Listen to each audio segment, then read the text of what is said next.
1990 में यह जगह एकदम खाली थी, जहां मिट्टी और सिर्फ धूल थी। यहाँ के लोगों को पानी तक अच्छे से नहीं मिल पाता था। चारों तरफ रेगिस्तानी रेगिस्तान था। आज की डेट में यह जगह ऐसी बन गई है जिसने सारी दुनिया को पीछे छोड़ दिया है। जिस जगह पे पानी की इतनी प्रॉब्लम्स थी, आज की डेट में कई लाखों लीटर पानी यहाँ बड़े आराम से प्रोवाइड किया जाता है। आज की डेट में यहाँ सबसे बड़े बिल्डिंग, सबसे बड़े होटल्स, सबसे बड़े मॉल्स और कई बड़े बड़े रेस्टोरेंट्स है। ये कहा जाता है कि रेत के ऊपर एक कमरा बनाना भी बहुत मुश्किल काम होता है। इन्होंने तो कई बड़े बड़े बिल्डिंग और वर्ल्ड क्लास रोड्स भी बनवा लिए हैं। आपको समझ में आया होगा कि मैं किस सिटी की बात कर रहा हूँ, तो ये सिटी है दुबई। बहुत लोगों को लगता है कि दुबई को ऑयल ने ही सक्सेसफुल बना लिया है। नहीं गाइस, ऑयल से जो भी रेवेन्यू जनरेट होता है वो दुबई की जीडीपी का सिर्फ 1% है। आज दुबई दुनिया की सबसे अमीर सिटी में से एक है। कैसे बना दुबई इतना अमीर, क्या है इसका राज, तो चलो आगे देखते हैं गाइस। 1820 में दुबई के पास कुछ भी नहीं था। दुबई 1820 में मछुआरों का गांव कहलाता था। 1833 में शेख मखदूम बिन ने इसे अबू धाबी से अलग करके एक अलग किंगडम बनाया था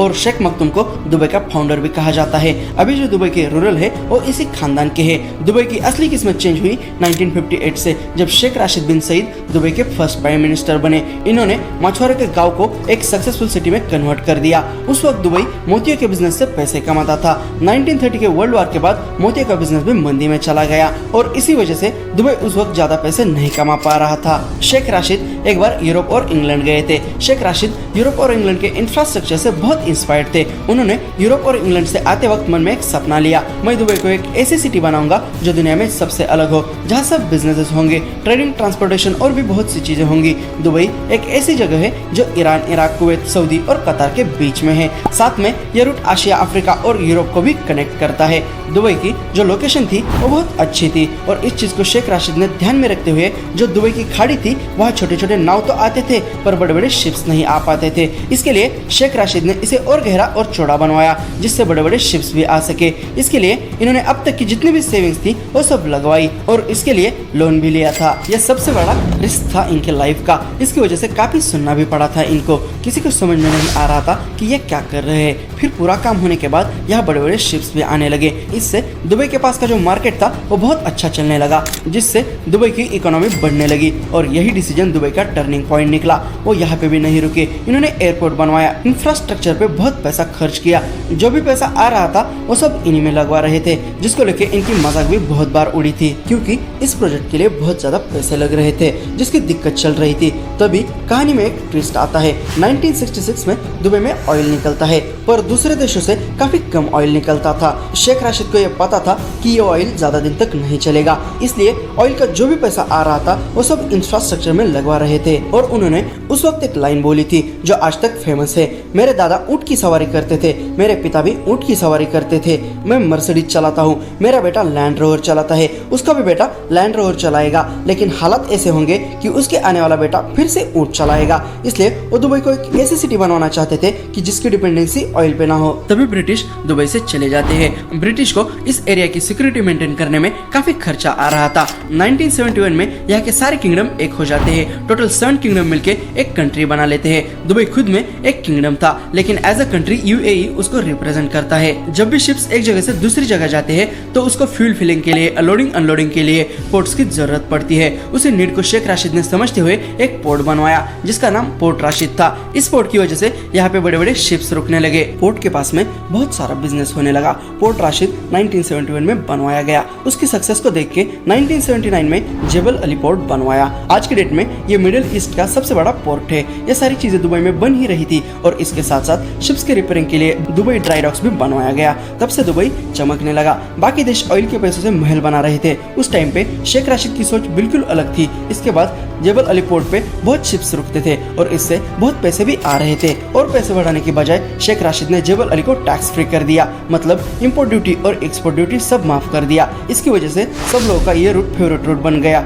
उस टाइम जीडीपी का 24% हिस्सा यही से आने लग गया था। दुबई एक ड्रीम सिटी बनने की तरफ बहुत तेजी से आगे बढ़ रहा था। इसका क्रेडिट जाता है शेख राशिद को। दुबई को और भी अच्छा बनाने के लिए बाहर के हाईली स्किल्ड लोगों को बुलाया गया था। उस टाइम में पाकिस्तान में कराची एयरपोर्ट बहुत सक्सेसफुल था। पाकिस्तान की अच्छी लोकेशन की वजह से ब्रिटिश से लेकर अमेरिका एयरवेज सब फ्लाइट्स पाकिस्तान से होकर जाती थी। इसकी वजह से पाकिस्तान इंटरनेशनल एयरलाइन काफी बड़ी बन चुकी थी। ये समझते हुए शेख राशिद उस चीज को दुबई के फेवर में लाना चाहते थे, क्योंकि दुबई की लोकेशन भी बहुत अच्छी थी। इसके लिए उन्होंने बहुत ट्राई किया, इसके लिए मल्टीपल रनवेज वगैरह बनवाए। इसका फायदा ये हुआ कि जितनी भी एयरलाइन थी, जैसे कि इंडिया, मलेशिया, सिंगापुर और यूरोप में चलने वाली जो फ्लाइट्स, इनके लिए एक रिफ्यूलिंग पॉइंट बन गया था दुबई का। शेख राशिद इतने में खुश नहीं थे, वो पाकिस्तान एयरलाइन को दुबई में ले आना चाहते थे। इसके लिए इन्होंने एयर एमिरेट्स एयरलाइन शुरू कर दी। इसके लिए उन्होंने पाकिस्तान को ज्यादा पैसे देके पाकिस्तान के सारे एयरप्लेन खरीद लिए और देखते ही देखते पाकिस्तान का सारा बिजनेस दुबई में डाइवर्ट हुआ। एयर एमिरेट्स एयरलाइन जो है वो बाकी एयरलाइंस को काफी पीछे छोड़ देती है,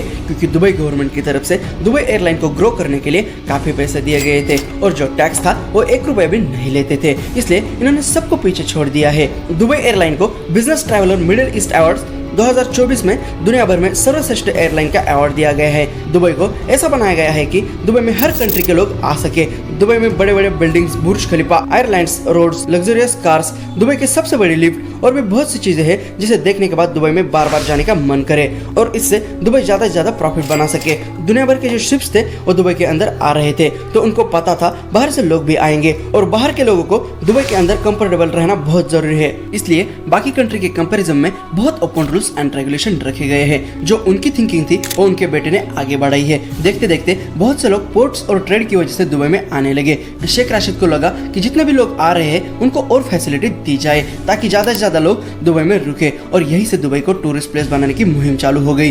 दुबई के टूरिस्ट के लिए बड़े बड़े होटल्स और भी बहुत सारी चीजें दुबई में बनाई गई। अब तक तो दुबई उन लोगों से पैसा कमा रहा था जो शिप्स के थ्रू आ रहे थे। बड़े बड़े होटल्स और भी कई सारी चीजें बनाने के बाद भी इतने लोग नहीं आ रहे थे। इसका सोल्यूशन निकालने के लिए दुबई ने अपने टूरिज्म के अंदर एक चीज और जोड़ी, वो था ग्लैमर। जो भी दुनिया भर की अट्रैक्टिव और फेमस चीजें हैं उनको और बड़ा बनाकर दुबई के अंदर लाया गया। 1999 में दुबई में बुर्ज अल अरब होटल बनवाया। ये उस वक्त का दुनिया का सबसे टॉलेस्ट होटल था, लेकिन ये होटल चलता उसी साल में शेख राशिद की डेथ हो गई और उनके बेटे शेख मोहम्मद राशिद किंग बनते हैं और शेख मोहम्मद अपने पिता के सपनों को बहुत अच्छे तरीके से ग्रो करते हैं। उस होटल की ओपनिंग 1 दिसंबर 1999 में कराई। ये होटल उस टाइम का सबसे महंगा और लग्जरियस होटल था। उस होटल में प्राइवेट बीच, उनका खुद का सेपरेट हेलीपैड भी था। इससे दुबई ने दुनिया भर का ध्यान अपनी तरफ खींचा। डैनियल बर्नहैम से शेख मोहम्मद बहुत इंस्पायर्ड थे।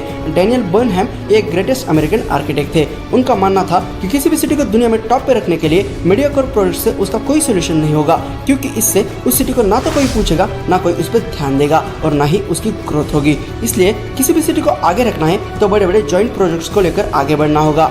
और इसी सोच के साथ दुनिया में जो भी फेमस चीजें थी उसे और भी बड़ा करके दुबई में बनवाया जाने लगा। रेत में जहाँ एक रूम बनवाना इम्पॉसिबल होता है, इन्होंने वहाँ दुनिया भर के आर्किटेक्ट को बुलवा के वहाँ रेत में बड़े बड़े बिल्डिंग्स की लाइनें बना दी। बीच के अंदर मिट्टी भर के उसमें पूरी सिटी खड़ी कर दी।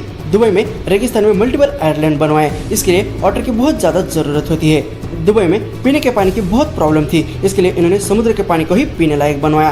पोर्ट्स को भी टैक्स फ्री करवाया ही था, साथ साथ पूरी कंट्री को भी टैक्स फ्री करा दिया। लोगों से और बिजनेसमैन से पैसा लेने की बजाय उन्होंने ऑयल एक्सपोर्ट, टूरिज्म और ट्रेड का फंड यूज किया, जिसकी वजह से दुनिया भर के रिच लोगों ने अपने हेडक्वार्टर से लेकर बहुत से बिजनेसेस दुबई में शिफ्ट कर दिए।